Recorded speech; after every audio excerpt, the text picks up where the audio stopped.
আসসালামু আলাইকুম, সবাই কেমন আছেন? আজকের আলোচনার টপিক ইন্ডিয়া এবং তুরস্কর মধ্যে যে সম্প্রতি বৈরিতার সৃষ্টি হয়েছে এইটার ডিটেলসে ব্যাখ্যা করতে চাচ্ছি।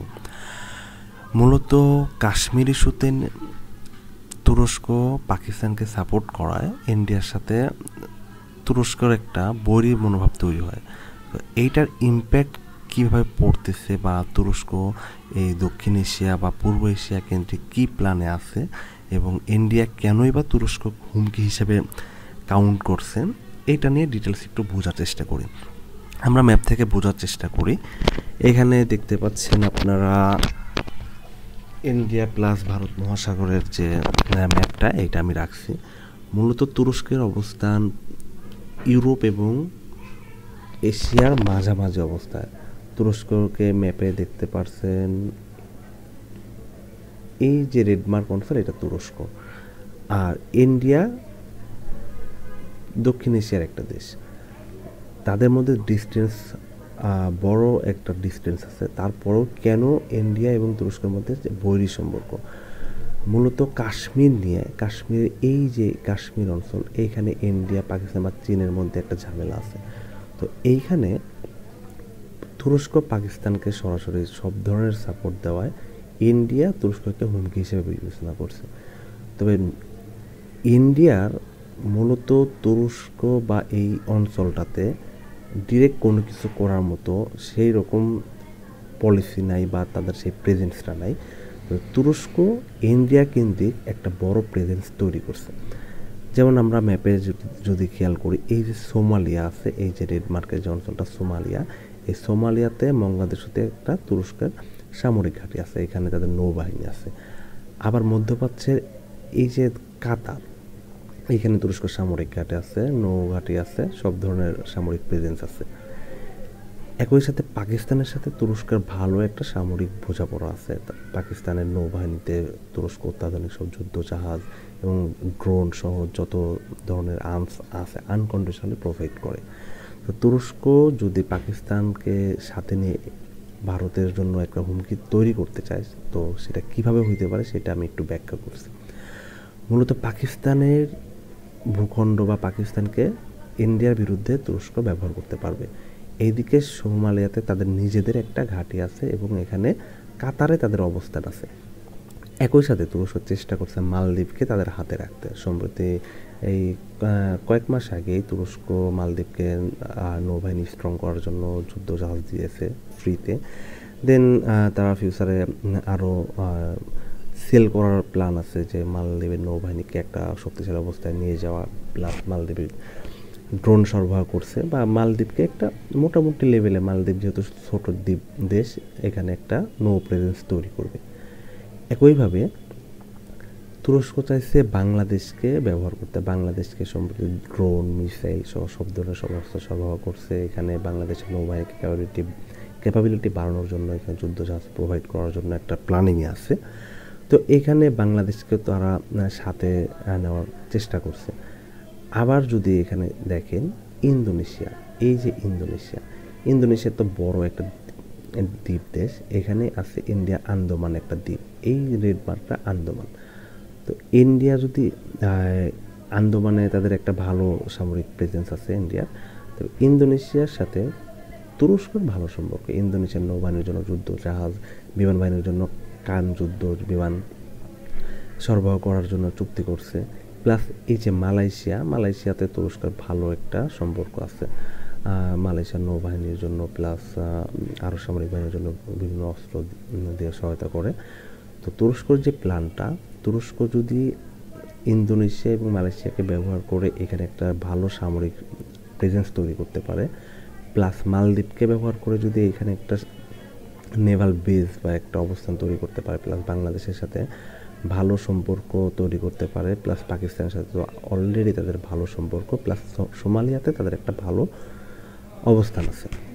তো তুরস্কর যে প্ল্যানটা থাকবে, তাদের নৌবাহিনীর যে ক্যাপাবিলিটি আছে, তারা এই সোমালিয়া থেকে, এইখান থেকে পাকিস্তান, এইখান থেকে মালদ্বীপ, এইখান থেকে ইন্দোনেশিয়া, এই যে অঞ্চলটা, এই অঞ্চলটায় তাদের নৌবাহিনী একটা বিশাল একটা ইনফ্লুয়েন্স তৈরি করতে পারবে।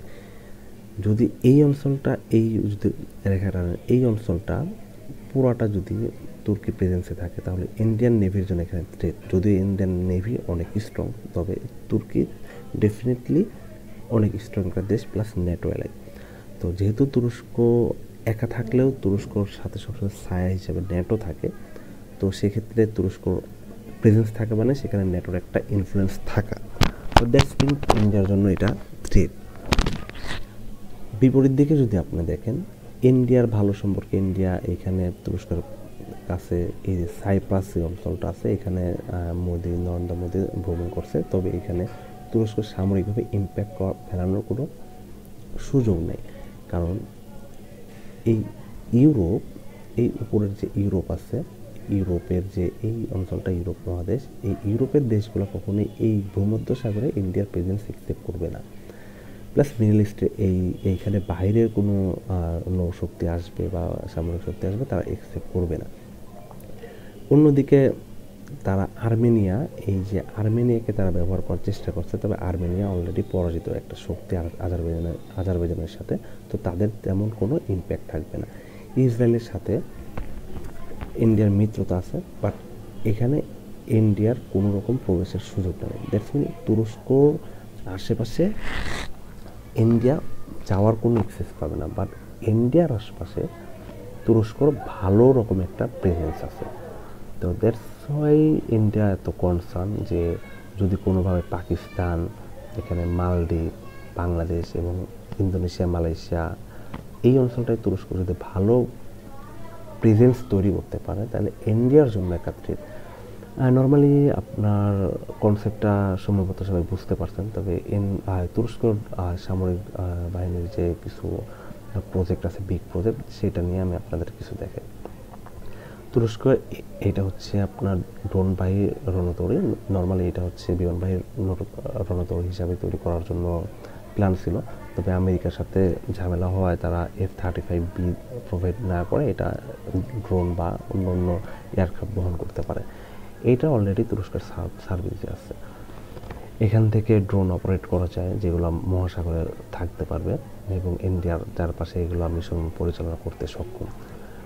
ফিউচারে যদি F-35B তুরস্ক পায়, এখান থেকে সেটা অপারেট করতে পারবে। এছাড়াও তুরস্কের একটা আপকামিং প্রজেক্ট আছে, অলরেডি এটা নির্মাণ চলছে, যেখানে 50টা যুদ্ধ বিমান ফ্লাই করতে পারবে। দ্যাটস ওয়াই ইন্ডিয়ান মহাসাগরে একটা বিমান ঘাটির মতো একটা অপরচুনিটি তুরস্ক পাবে। তারপরে কান যুদ্ধ বিমান, যেটা হচ্ছে বিমানবাহী রণতরী থেকেও ফ্লাই করা যাবে, এইটা তুরস্ক ইন্দোনেশিয়াকে প্রোভাইড করতে পারে বা চুক্তি করছে 48টা, দেন পাকিস্তানকে দিবে। তো দ্যাটস ওয়াই ইন্ডিয়া চারপাশে একটা 5th জেনারেশনের একটা অত্যাধুনিক একটা যুদ্ধ বিমান প্রোভাইড করতে পারবে, যেগুলো ইন্ডিয়ার জন্য থ্রেট। তারপরে যেটা দেখতে পারি, এটা TF-2000 ডেস্ট্রয়ার বা ফ্রিগেট যেটাই বলেন, এটা অত্যাধুনিক একটা যুদ্ধজাহাজ, যেটা দিয়ে এয়ার ডিফেন্স বা এয়ার সুপ্রিমেসি তৈরি করা যায়। এটা তুরস্কের তৈরি, এগুলা নির্মাণাধীন আছে, এগুলো তুরস্ক প্লাস তাদের মিত্রদের সরবরাহ করতে পারবে। দেখছে তুরস্ক নৌবাহিনীর বড় ধরনের যেসব প্ল্যান বা নির্মাণাধীন আছে বা যেগুলো অলরেডি আছে, যেমন ইস্তাম্বুল ক্লাস ফ্রিগেট, তারপর বিভিন্ন করভেট আছে, এইগুলা মোটামুটি ভালো স্ট্রং এবং এগুলার প্রোডাকশন রেঞ্জ অনেক বেশি। পাকিস্তান, মালয়েশিয়া, ইন্দোনেশিয়া সহ সবাই প্রোভাইড করতেছে। তো ইন্ডিয়ার থ্রেট যে ইন্ডিয়ার আশপাশের যে দেশগুলো আছে, এই দেশগুলোকে তুরস্ক আনকন্ডিশনাল সাপোর্ট দেয়, যেগুলো শক্তিশালী হচ্ছে। যেমন ইউরোপ থেকে যদি কোনো সমালোচনা করেন, সেগুলোতে টার্মস অ্যান্ড কন্ডিশনাল থাকে। রাশিয়ার সাথে যদি কোনো ডিফেন্স এগ্রিমেন্ট হয়, সেক্ষেত্রে এরকম টার্মস কন্ডিশন থাকে বা চীন রাশিয়ার পক্ষে কাজ করতে হয়। বাট তুরস্ক যেহেতু মুসলিম দেশ, এই দেশগুলো মুসলিম হওয়ায় তুরস্ক আনকন্ডিশনাল সাপোর্ট দেয়, যেগুলো ইন্ডিয়ার জন্য থ্রেট হয়ে যায়। দ্যাটস ওয়াই তুরস্ক ইন্ডিয়াকে ট্রু একটা থ্রেট হিসাবে কাউন্ট করে। আশা করি বুঝতে পারছেন। নেক্সট ভিডিও নিয়ে আবার আপনাদের সামনে হাজির হব। সবাই চ্যানেলের পাশে থাকবেন, সাবস্ক্রাইব করবেন আমার নতুন চ্যানেল। আশা করি জড়তা যেটুকু আছে আস্তে আস্তে দূর হয়ে যাবে। সবাই ভালো থাকবেন। আল্লাহ হাফেজ।